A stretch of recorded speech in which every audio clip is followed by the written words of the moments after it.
नमस्कार और आदाब दोस्तों, मैं हूं आपके साथ संजय सिन्हा। आप देख रहे हैं खास बात India, sponsored by Mahi banquet hall. कहते हैं दिल की बेताबी दिखा सकते नहीं, दिल की बेताबी दिखा सकते नहीं, राज दिल का छुपा सकते नहीं। दोस्तों, आपको बता दूं कि खास बात इंडिया आपके लिए खास तौर से खबरें लेकर आता है और आप तक खबरें पहुंचाता है। और आपका प्यार हमारे लिए बहुत बड़ा तोहफा है। आप अपना सहयोग और प्यार हमेशा बनाए रखें। आइए सीधे सीधे आपको जोड़ते हैं खबरों के साथ। हमारे पास खबर आ रही है, आज लोकसभा में, संसद में प्रधानमंत्री नरेंद्र मोदी ने कई तरह की बातें कही। अभिभाषण के बाद जो चर्चा का क्रम चल रहा था, इस दौरान पीएम प्रधानमंत्री नरेंद्र मोदी ने कई तरह की बातें कही। उन्होंने सबसे पहले आत्मनिर्भरता पर बल दिया। इसके बाद उन्होंने कहा कि अभिभाषण के बाद जो चर्चा हो रही है, महिला सांसदों की उन्होंने बड़ी तारीफ की। उन्होंने कहा कि महिला सांसदों ने काफी बढ़ चढ़कर हिस्सा लिया और अभिभाषण के बाद जो चर्चा हुआ, चर्चा में काफी बढ़ चढ़कर सभी महिला सांसदों ने हिस्सा लिया और महिला सांसदों की भागीदारी पर उन्होंने खास तौर से बल दिया। और आपको बता दूं कि आज संसद में हंगामा भी मचा। विपक्षी के नेताओं ने, विपक्ष दल के नेताओं ने हंगामा मचाया। कृषि बिल को लेकर भी काफी देर तक हंगामा मचा। इसे लेकर प्रधानमंत्री नरेंद्र मोदी ने कहा कि कृषि बिल को जिन किसानों को मानना है वो माने, जिन्हें नहीं मानना है वो नहीं माने। इस तरह की बातें पीएम नरेंद्र मोदी ने कही और उनका ये भाषण तकरीबन आधे घंटे से भी ज्यादा चला और उन्होंने अपने भाषण के दौरान कई पक्षों को उकेरा और इस दौरान दूसरे सांसदों ने भी अपनी बातें रखी।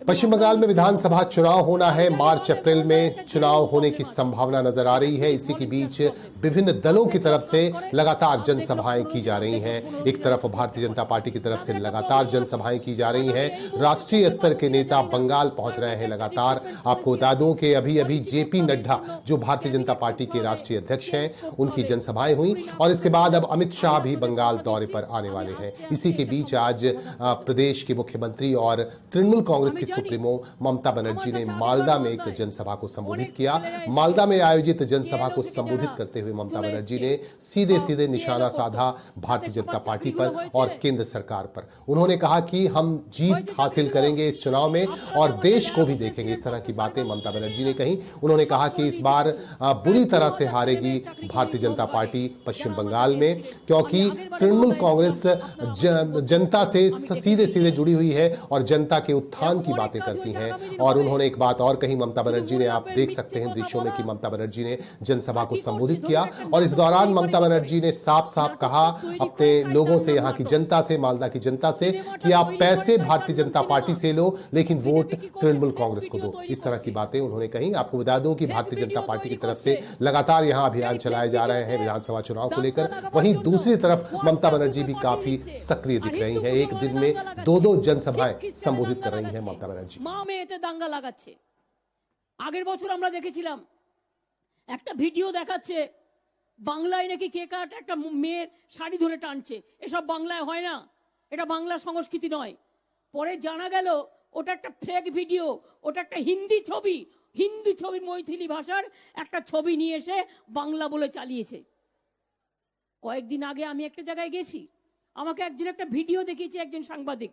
দেখিয়ে বলছে, দেখুন দিদি, বাংলায় কত লোক এরকম মারা গেছে, এরকম তাকে দাঙ্গা করা হয়েছে, মারা গেছে। আমি বললাম কোথায়? ও আমায় ছবিটা দেখালো।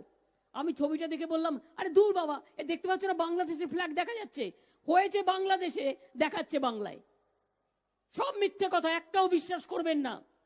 আর টিভি চ্যানেলগুলোকে আমি সাংবাদিকদের দোষ দিই না, আমি দোষ দিই মালিকদের। মালিকরা কোনো না কোনো ব্যবসা করে ভয়ে গুটিয়ে বসে থাকে, তাই তারা সাংবাদিকদের বলে দেয় এটা দেখাবে না, ওটা দেখাবে না, শুধু বিজেপিকে দেখাও। শুধু বিজেপিকে না দেখলে টিভি চ্যানেল চলবে না। এই তো দেখলেন রাজদীপ সরদেশাইয়ের মতো, যারা ইংলিশ চ্যানেল দেখেন তারা জানেন, কত প্রখ্যাত সাংবাদিক, আরো 5-6 জনকে তারা একটা সত্যি কথা বলেছিল কৃষক আন্দোলন নিয়ে। আর যদি তারা সত্যি কথা নাও বলে থাকেন, যদি কোনো ভুল ভ্রান্তি থাকে, সে যদি মুহূর্তে সেটা সংশোধন করে নেয়, তাহলে তার কি দোষ থাকে? তা সত্ত্বেও তাদের সেডিশনের কেস দিয়ে আজকে তাদের জেলে পড়বার ব্যবস্থা করা হচ্ছে। কারো স্বাধীনতা নাই দেশে। এখন বাবুরা রথযাত্রা করছে। এখন কি করুচি? রথযাত্রা করুচি। রথযাত্রা আমরা সবাই যাই পুরীতে, আমাদের ইস্কনের রথযাত্রা হয়, জগন্নাথ বলরাম সুভদ্রার আমরা পুজো করি। জগন্নাথ থাকেন রথে, বলরাম থাকে রথে, সুভদ্রা থাকে রথে। আমি তো ইস্কনের রথ প্রতিবার টানি। আমি পুরীতে গেলে জগন্নাথ দেবের পুজো দিই, আমার বাড়িতেও পুজো হয়, পুরীর দৈত্যপতিরা আমার বাড়িতে এসে পুজো করে যান, আমরা জানি এসব। আমরা জগন্নাথ দেবকে পুজো করে বলি ওং নীলাচল নিবাসায় নিত্যায় পরমন্তনে বলভদ্র সুভদ্রাভাং জগন্নাথায় তে নমো। আর এরা কি করে?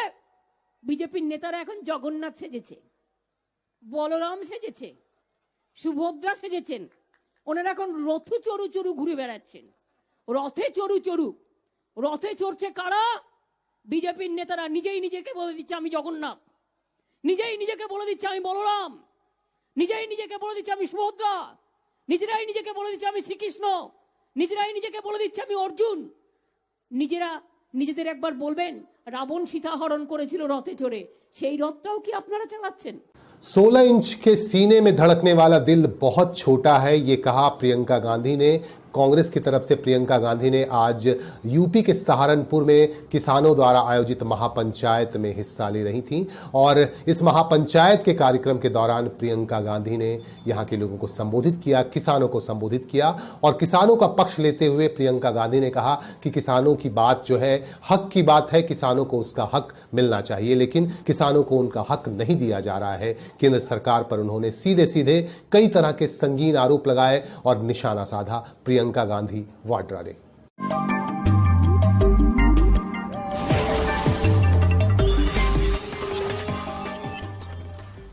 रानीगंज में सामाजिक संस्था मिशन उड़ान फाउंडेशन की तरफ से वायु प्रदूषण को लेकर एक कार्यक्रम का आयोजन किया गया।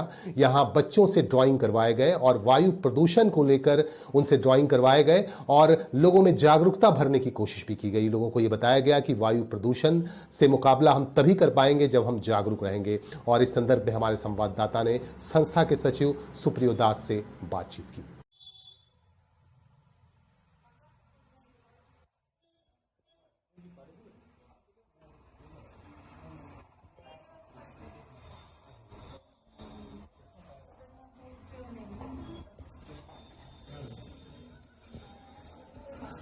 तरफ से आज क्या कार्यक्रम है? আজকে আমরা মিশন উড়ান ওয়েলফেয়ার ফাউন্ডেশনের পক্ষ থেকে এয়ার পলিউশনকে নিয়ে অ্যাওয়ারনেস প্রোগ্রাম আজকে আমরা আয়োজন করেছিলাম আমাদের অফিস প্রিমিসিসে, যেখানে 25-এর উপরে বাচ্চা আমাদের অংশগ্রহণ করেছিল। একটা বসে আঁকার একটা পার্টিসিপেন্ট করেছিল, যেখানে অনেকজন ড্রয়িং করেছে এবং অ্যাওয়ারনেস বলেছে যে কী করতে হয় বা কী করা উচিত এয়ার পলিউশনটাকে কন্ট্রোল করবার জন্য। আমরা দেখতে পাচ্ছি কি সোসাইটির মধ্যে কি মানে লেভেলের মধ্যে আমাদের পলিউশনটা বাড়ছে, তো সেটাকে কন্ট্রোল করার জন্য একটা সোসাইটিকে আমরা মেসেজ দিলাম। তার সাথে সাথে আমরা একটা র্যালিও করলাম। র্যালিতে আমাদের মেম্বার্স সহ আমাদের যারা পার্টিসিপেন্ট ছিল তারা অংশগ্রহণ করেছে এবং আমরা ধন্যবাদ জানাই কলকাতা থেকে যে সুইচটন ফাউন্ডেশন আছে তাদের অ্যাসোসিয়েশনে আজকের আমাদের এই প্রোগ্রাম আমরা করেছি, তাদেরকেও আমরা ধন্যবাদ জানাই আমাদের প্রত্যেকটা মেম্বার্স যারা আমাদের এই প্রোগ্রামটাকে আজকে সাহায্য করেছে। ये रैली में मैंने कितने लोगों का सहयोग है और कहाँ तक रैली का रूट रहा? আজকের আমার এই র্যালিটাতে প্লাস আমরা যারা ড্রয়িং করার যে পার্টিসিপেন্টে যারা অংশগ্রহণ করেছিল তারা ম্যাক্স 25 থেকে 30 জন যারা ছিল এবং আমাদের যারা মেম্বার্স আছে তো টোটাল 40 থেকে 50 জন আমাদের আজকে এই র্যালিতে অংশগ্রহণ করেছে এবং আমাদের অফিস থেকে বেরিয়ে কিছুটা মোড় পর্যন্ত গিয়ে ওইখানে আমরা র্যালিটা আজকে আমরা এখানে সমাপ্ত করলাম। আপনার নাম? আমার নাম সুপ্রিয় দাস, আমি সেক্রেটারি। আমার সাথে উপস্থিত আছে আমাদের অ্যাসিস্ট্যান্ট সেক্রেটারি রমেশ মণ্ডল, উপস্থিত আছে ভাইস প্রেসিডেন্ট কল্যাণদীপ পাল, ট্রেজারার রথীন রয় এবং আমাদের সব মেম্বার্সরা।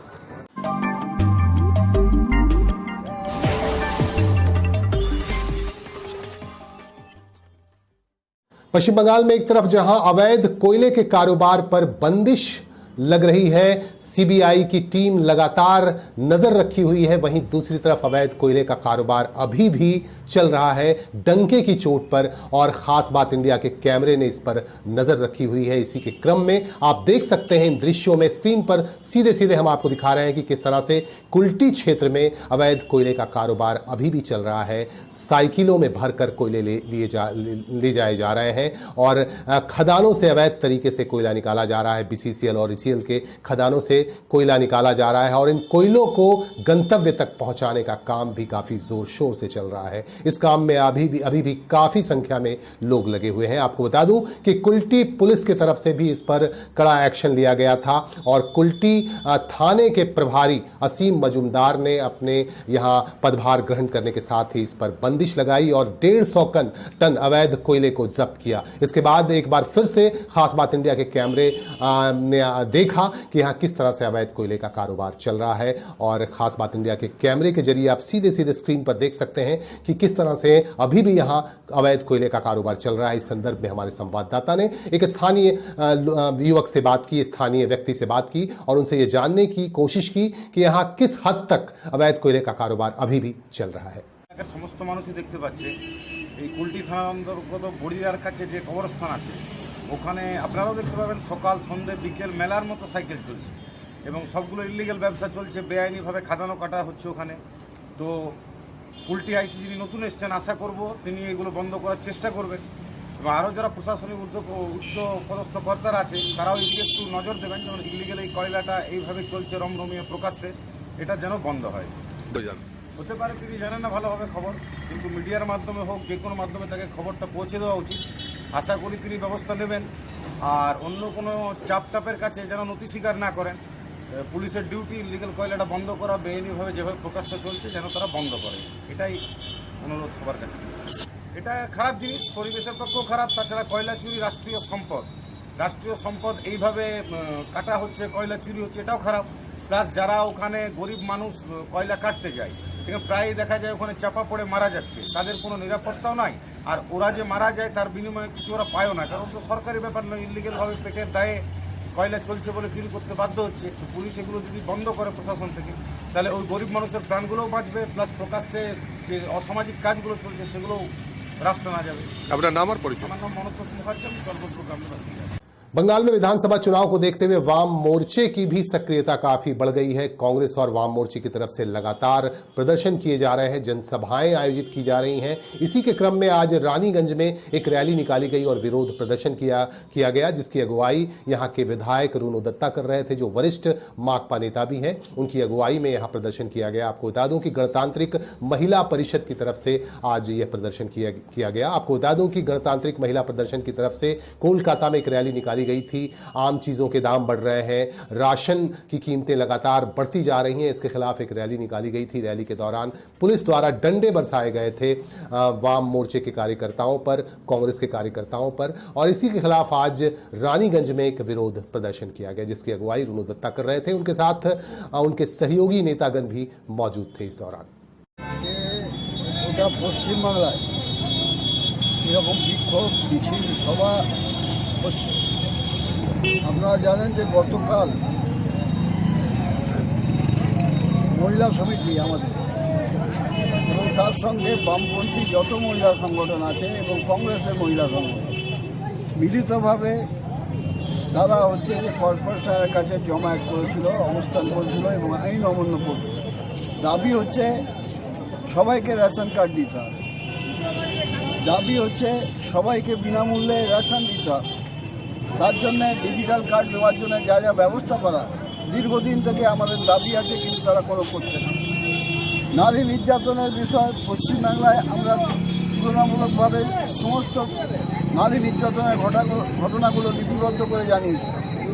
এইসব দাবি নিয়েই তারা যাচ্ছিল নবান্নে, কিন্তু রাস্তায় পুলিশ এবং সবচেয়ে বড় মহিলা মিছিল, সেখানে ছেলে নেই, নির্মমভাবে যে মহিলা সমিতির মহিলাদের তৃণমূলের পুলিশ লাঠিচার্জ করে, 150-200 আহত হয়, 150-200 যে তারা অ্যারেস্ট করে নিয়ে যায়। এই জন্যেই বিভিন্ন জায়গায় তারা যে আমরা আজকে অবস্থান এবং বিক্ষোভ করছি।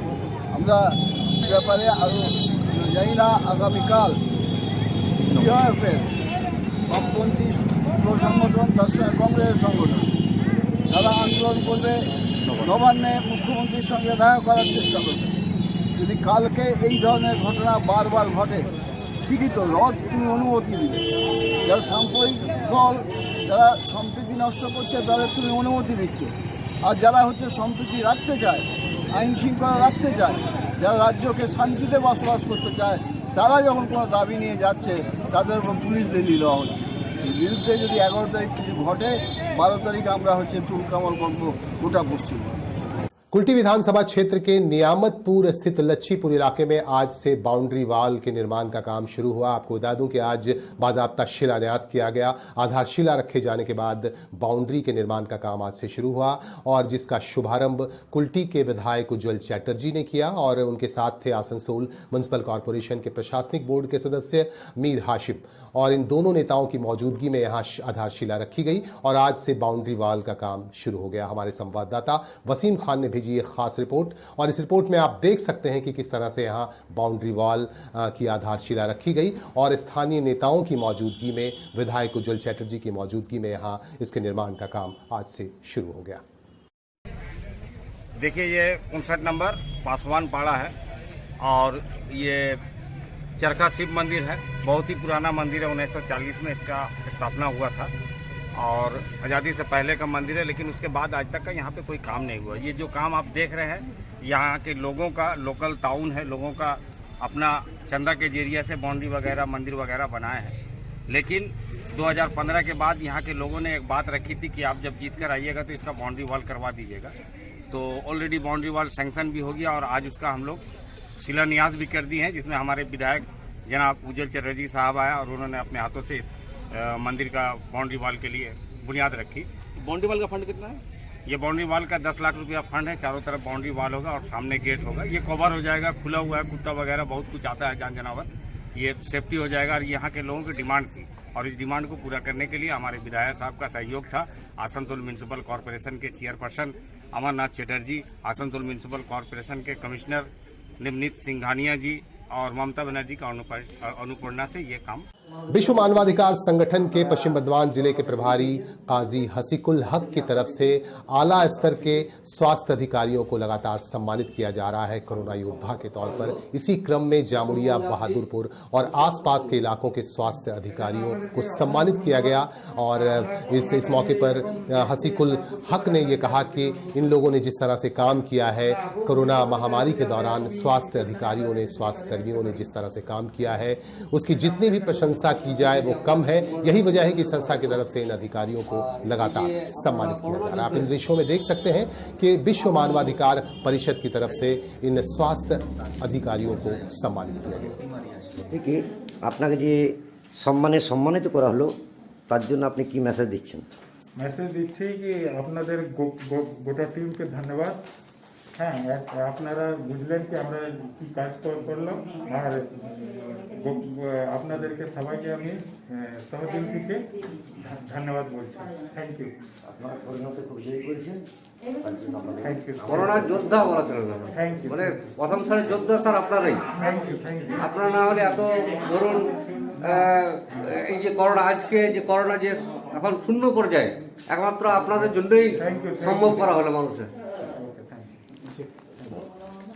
इन्हीं बातों के साथ हम लेंगे आपसे विदा। आप हमारे साथ बने रहें, अपने सुझाव हम तक पहुंचाते रहें। हम आपके सुझाव का स्वागत करना चाहते हैं, इसीलिए हम चाहते हैं कि आप कमेंट करें। हमारे YouTube चैनल के नीचे जाकर आप कमेंट में जाकर कमेंट करें और अपने सुझाव हम तक पहुंचाएं। हम आपके हर कमेंट का जवाब देंगे और उस कमेंट पर अमल भी करेंगे।